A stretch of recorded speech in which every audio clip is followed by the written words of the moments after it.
Hello दोस्तों, श्रद्धा blog में आप सभी के स्वागत है। दोस्तों तो आप लोग कैसे हैं? आशा करती हूँ कि आप लोग बहुत ज़्यादा अच्छे होंगे और हम लोग भी बहुत ज़्यादा अच्छे हैं। तो मुझे पता है कि आप लोग तो मेरी वीडियो को लाइक और सब्सक्राइब करते नहीं, तो प्लीज़ थोड़ी सी आप लोग भी मैं सपोर्ट कर लीजिए। मुझे पता है कि अच्छे लोगों के आजकल सपोर्ट करना बहुत मुश्किल हो गया है।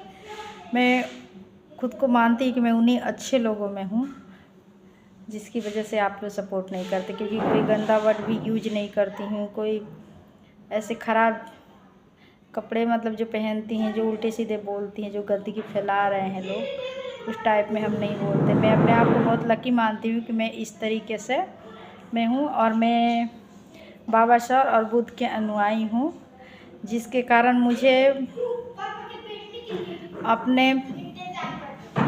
अपने वाणी पे नियंत्रण करना मुझे बहुत अच्छे से आता है, और ध्यान पूर्वक बोलना भी आता है कि मुझे क्या किसको बोलना चाहिए। कभी किसी को ऐसा शब्द नहीं बोलना चाहिए जिसको उसको बुरा लगे।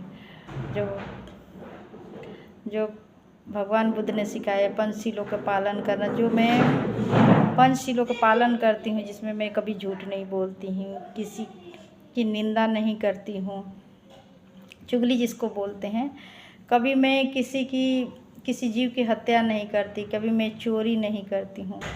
और दिल से बोल रहे हैं दोस्तों, मैं अपने पति के सिवा बाकी कभी किसी के बारे में सोच भी नहीं सकती।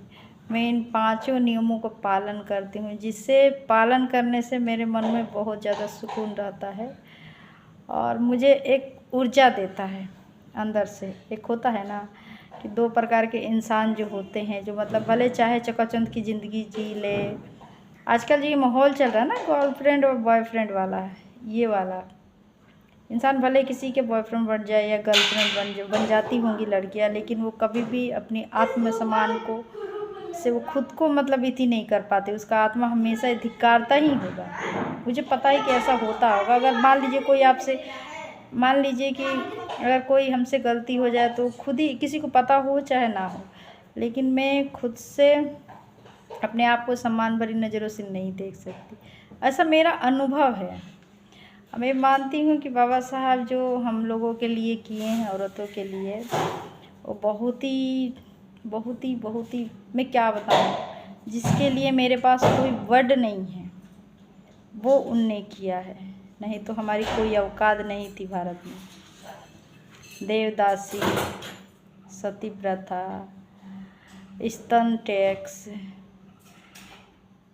मतलब पुरुषों की निजी संपत्ति थी महिलाएं, जो आज़ाद है आज, जो बाबा साहब ने उस नरक भरी ज़िंदगी से निकाल के,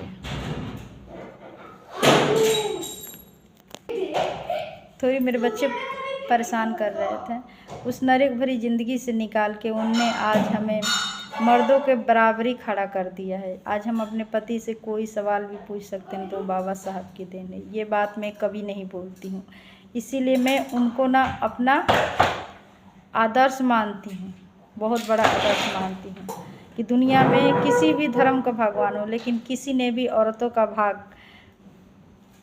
पैर की जूती ही लिखा था। वो पैर की जूती से पैर को धूल के बराबर भी हमारी औकात नहीं थी, उन्होंने बराबरी पर ले आके खड़ा कर दिया। इसीलिए बाबा साहब हम महिलाओं के लिए बाबा साहब वो ब्रह्मा से कम नहीं है। जो लोग कहते हैं कि ब्रह्मा भाग्य लिखते हैं, तो बाबा साहब हम सब महिलाओं के नहीं, इस भारतवर्ष के 90% लोगों के जो उनने भाग लिखा है। जो लोग उनका उपकार नहीं मानते हैं। चलिए आगे चल के वीडियो बहुत लंबा हो जाएगी। नेक्स्ट पार्ट में मैं आप सभी को दूसरी थी करेंगे। तो प्लीज़ आप लोग हमारी वीडियो को लाइक और सब्सक्राइब कीजिए, और हमें ज़्यादा से ज़्यादा सपोर्ट कीजिए फ्रेंड्स, ताकि हम लोग भी आगे बढ़ सकें, और हमारी जो विचार हैं वो आगे तक जा सके, और बाकी सब भी हमारे विचारों पे चले, अपर जीवन को बचा सके।